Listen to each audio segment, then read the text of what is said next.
Alléluia, bien-aimé peuple de Dieu, que la paix du Seigneur qui surpasse toute intelligence soit avec nous.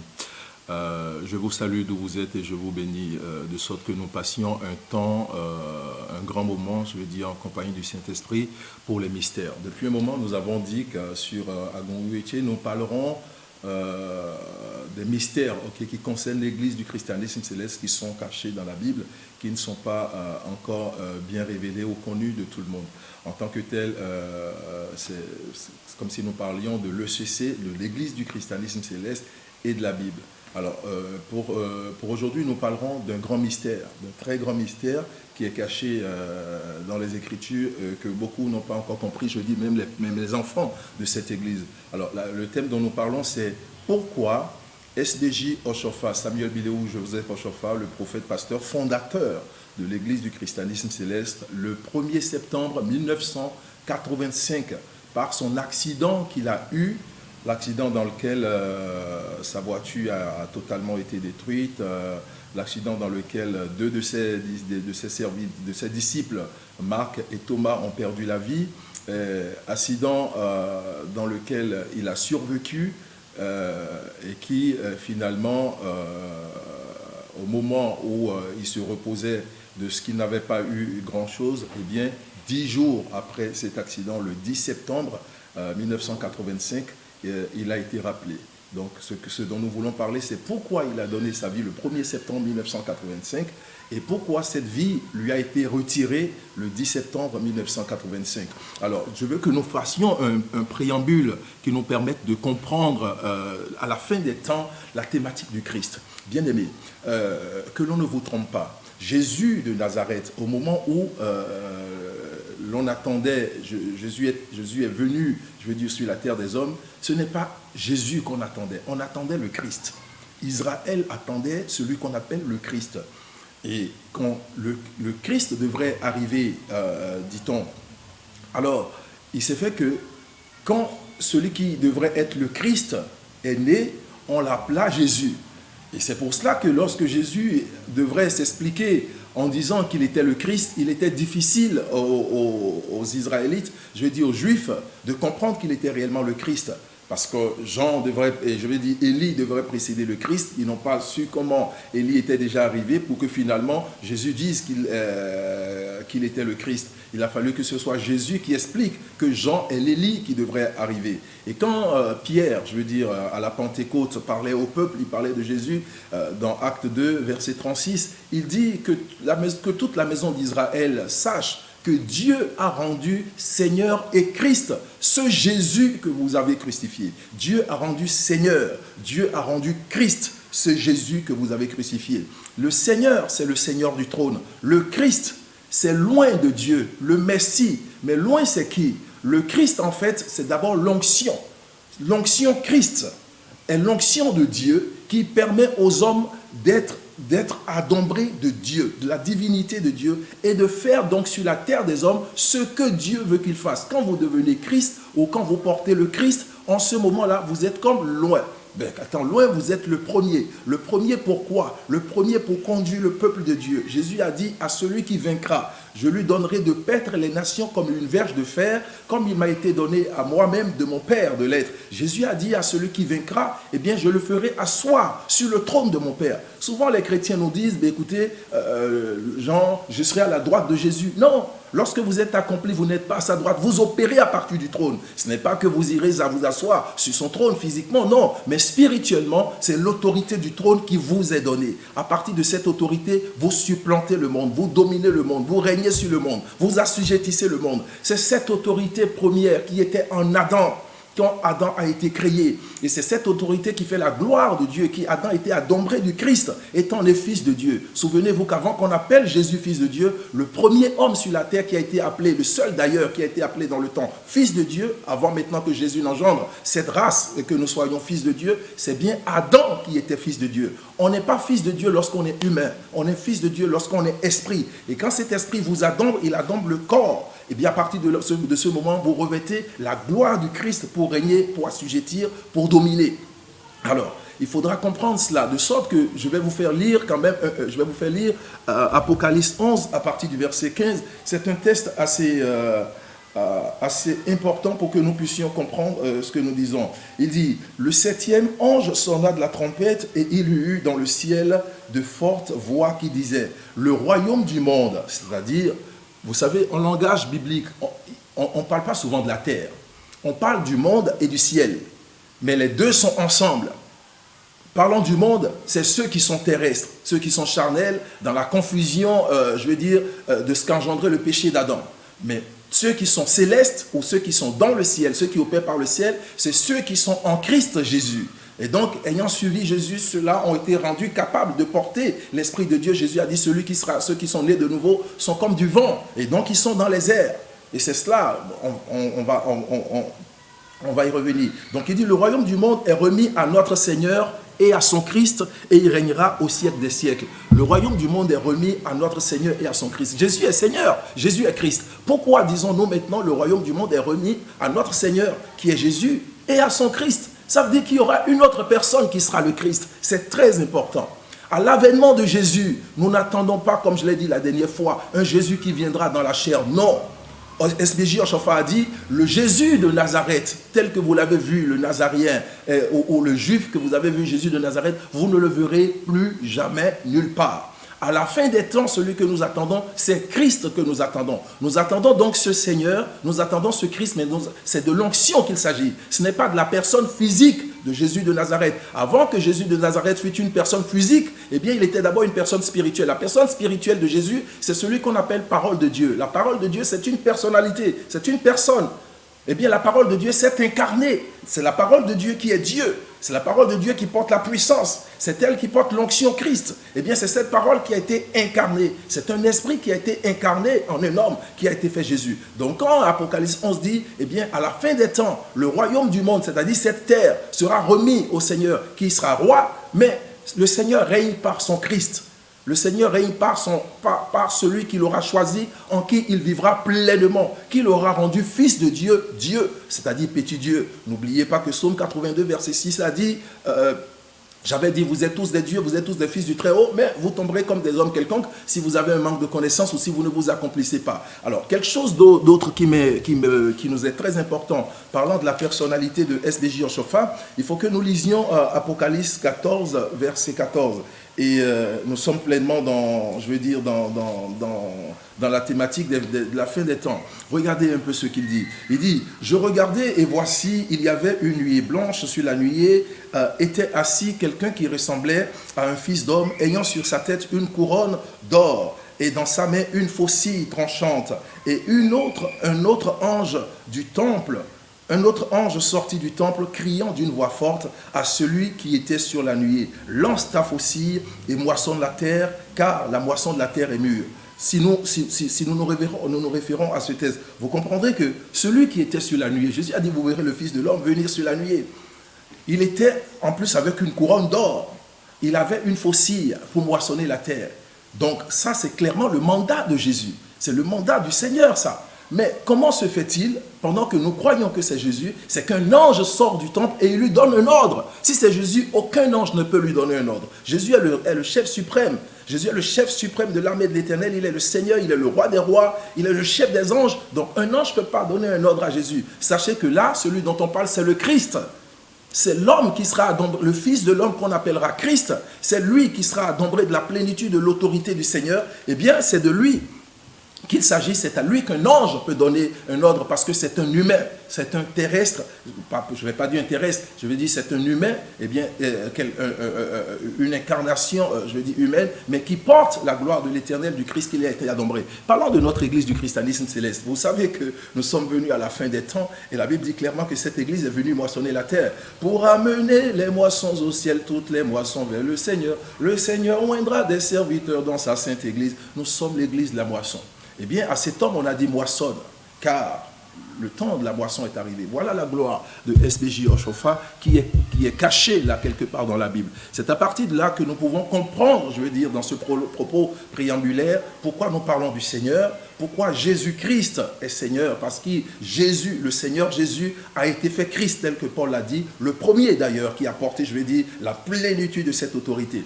Ésaïe 53, verset 10 va dire, il a plu à Dieu. Ésaïe 53, verset 10, c'est un grand texte qu'il faut garder. Il a plu à Dieu, je vais dire, de faire mourir le Seigneur Jésus de la mort de la croix, de sorte qu'à partir de sa résurrection, il engendre après lui une postérité dans laquelle il vit pleinement. Désormais, c'est en esprit que Jésus vit pleinement dans cette postérité. Et en cette postérité, il continue son œuvre. En esprit, il continue son œuvre à travers ces personnes en qui il demeure, de sorte à pouvoir accomplir l'œuvre de Dieu. C'est tellement glorieux. C'est pourquoi nous disons que quand nous sommes en Jésus, nous sommes une nouvelle créature. Jésus fut le premier spécimen de la race qui devrait être redressée après Adam. Et à partir de Jésus, il nous engendre à sa suite, eh bien, étant exactement comme lui. En tout cas, certains d'entre nous, tels que Paul l'a dit dans Romains 8, et de sorte que Jésus soit le premier d'entre plusieurs frères. Que Dieu soit avec nous. Ceci étant le préambule, on peut comprendre où est-ce que nous voulons en venir quand nous disons que SBJ Oshofa a donné sa vie. Cet homme était définitivement christifié.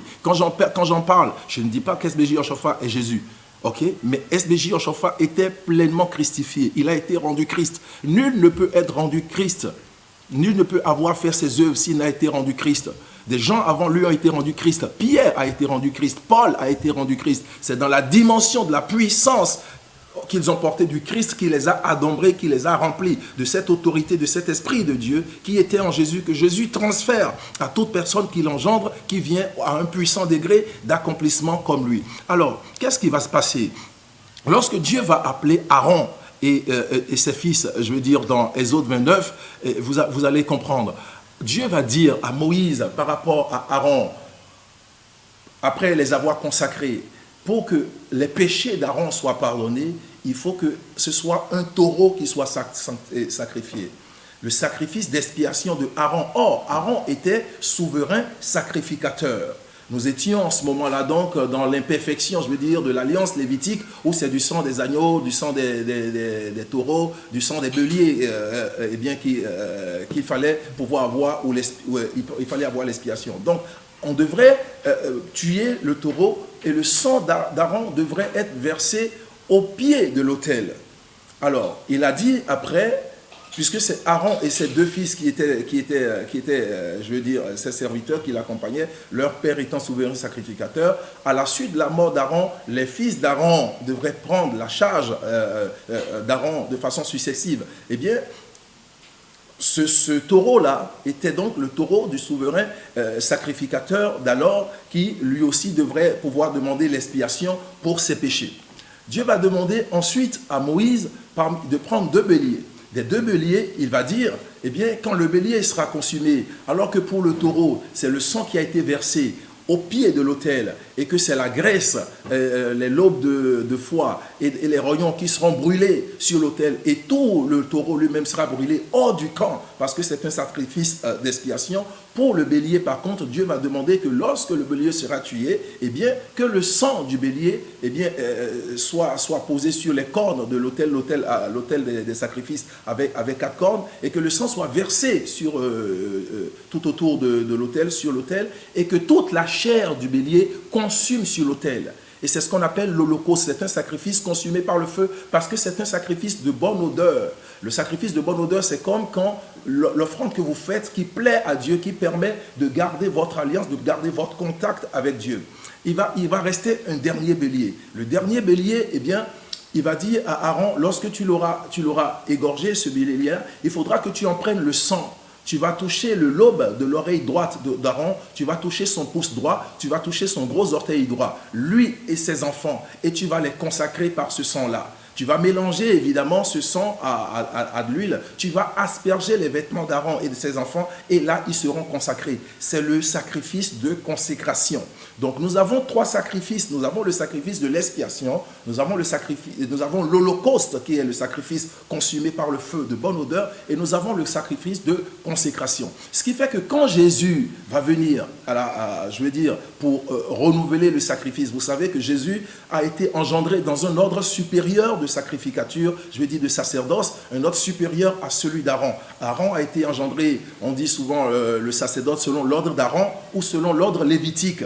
C'est l'ordre des lois. Mais Jésus a été rendu sacrificateur selon l'ordre de Melchisédek. Melchisédek, c'est la figure du Christ. Paul dira de Melchisédek dans Hébreu, Melchisédek n'a ni père, ni mère, ni généalogie. Il est sans fin. Il n'a ni commencement, il n'a ni fin. Et ce Melchisédek qui était roi de Salem, roi de paix, de son nom Melchisédek, c'est-à-dire roi de justice. C'était la figure du Christ. L'ordre de Melchisédek va établir Jésus comme souverain sacrificateur. Et nous autres chrétiens, lorsque nous sommes engendrés en Jésus en tant que sacrificateur, nous sommes engendrés dans le même ordre de sacrificature, de sacerdoce, qui est un ordre éternel. Je l'avais dit dans une autre vidéo, ce qui fait que quand vous êtes accompli dans cet ordre-là, et même quand vous quittez la terre, on ne vous retire pas votre sacerdoce. Vous continuez d'être une âme qui peut plaider depuis là-haut, vous continuez d'être une lumière que les terrestres peuvent appeler, les humains, les hommes peuvent appeler, par laquelle ils peuvent avoir la connexion du divin, parce que vous avez été accompli en Christ, ce sacerdoce éternel de Jésus de Nazareth, le sacerdoce de Melchisédek, donc qui nous a donné. À partir de ce moment, l'homme SBJ Oshofa, ayant fondé cette église, l'église la fin des temps, l'église que nous appelons la dernière bague du salut, parlant de la première arche de Noé, et bien de cette seconde arche, comme j'ai dit, ce qui justifie le saut définitivement de cette gloire, c'est que lorsque Noé sortit de l'arche, Dieu fit alliance avec Noé par l'arc-en-ciel. Et il a dit, je ne détruirai plus la terre à partir des eaux. Il a donné à Noé désormais que tout ce que Adam avait perdu, eh bien Noé récupère. Désormais, il dira encore à Noé, dominer sur la terre, assujettissez la terre, régner sur la terre et tout ça. Mais lorsque l'Église est venue avec la révélation du don, Église du christianisme céleste, qui a été écrite sous forme d'arc-en-ciel, rappelant l'alliance. La première est toujours physique, la seconde est spirituelle. Voyez-vous? Donc, rappelant cette alliance-là du salut. Alors, à l'Église du salut, le souverain sacrificateur SBJ Oshofa sera adombré de qui? Il sera adombré du Christ. Il sera adombré de la lumière du Seigneur.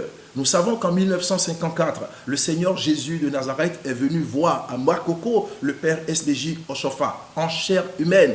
Mais vous savez que depuis que Jésus a quitté les apôtres, quand il est ressuscité, il pourrait apparaître tantôt et demander à Thomas, viens poser tes mains, mais à chaque fois qu'il apparaissait, il disparaissait. La Bible dit que Jésus est apparu à plus de 500 autres personnes de différentes manières. Donc cet homme était définitivement esprit.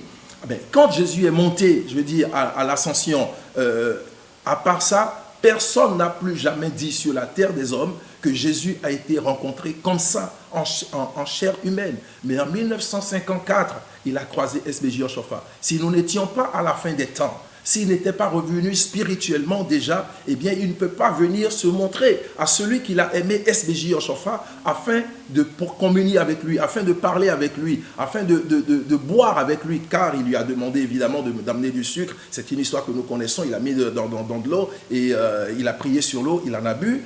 SBJ aussi en a bu, et puis il lui a donné des directives. Donc, SBJ Oshofa sera pleinement adombré du Christ. Mais pourquoi? Eh bien, si Jésus a été fait souverain sacrificateur, nous avons dit qu'il y a trois ordres, je veux dire, de sacrifices à faire. Le premier sacrifice, c'est le sacrifice de l'expiation. Jésus, lui, est né sans péché. Sauf que, pour tout ce qu'il va engendrer en tant que sacrificateur après lui, étant des hommes, il fallait déjà qu'il paye pour eux le prix. Donc le sang de Jésus sera versé en tant que sang pour être le sang de l'expiation de tout sacrificateur qui viendra dans sa lignée, de tout souverain sacrificateur qui viendra dans sa lignée. 1. Le sang de Jésus sera versé en deux pour être, et son corps consumé, je veux dire, par la mort de la croix, pour être une offrande de bonne odeur, une offrande consumée, pour être une offrande de bonne odeur à l'Éternel. Il y a quelque chose qui me plaît dans, je crois, Genèse 22, verset 7. Il faut faire attention. Beaucoup n'ont pas souvent lu. Lorsque Abraham devrait offrir le bélier, je veux dire, ou l'agneau à l'Éternel, que l'Éternel lui a demandé de lui faire une offrande, un sacrifice, lorsque son fils Isaac lui demandait, mais père, nous avons le bûcher, nous avons le bois, mais nous n'avons pas l'objet du sacrifice. Les gens croient que Abraham lui a dit, non, le Seigneur pourvoira. Il n'a pas dit ça. Il a dit, le Seigneur se pourvoira. Il faut lire Genèse 22, verset 7. Le Seigneur se pourvoira. C'est différent. du Seigneur pourvoira. Si le Seigneur pourvoira, c'est que le Seigneur va donner. Mais si le Seigneur se pourvoira, l'Éternel se pourvoira, ça veut dire que Dieu lui-même se donnera. L'Éternel se pourvoira de ce qui est le bélier. C'est de l'Éternel que cela sortira. C'est de Dieu que cela sortira. C'est Dieu lui-même qui va s'offrir. Cela présageait déjà de ce qui va arriver. C'est glorieux parlant de ce qui s'est passé. Donc, si Abraham offre le bélier que Dieu lui-même qui est sorti de Dieu lui-même, ça veut dire que Dieu lui-même s'est offert et Abraham a donc fait le sacrifice avec ça. Un sacrifice de bonne odeur, de sorte que tout enfant de Dieu né en Abraham, désormais, lorsque Jésus de Nazareth se sera sacrifié, tout enfant de Dieu né en Abraham, renouvelé en Jésus de Nazareth, puisse à chaque fois qu'il s'adresse à l'autel de Dieu, puisse avoir de la faveur de Dieu directement. Plus rien ne peut vous empêcher d'avoir la faveur de Dieu. À cause de ces sacerdoces, de cet holocauste, cette offrande consumée par le feu, de très bonne odeur à l'Éternel, qui est ce que l'Éternel lui-même a pourvu que ce soit lui, son Fils, le Christ, qui s'offre. La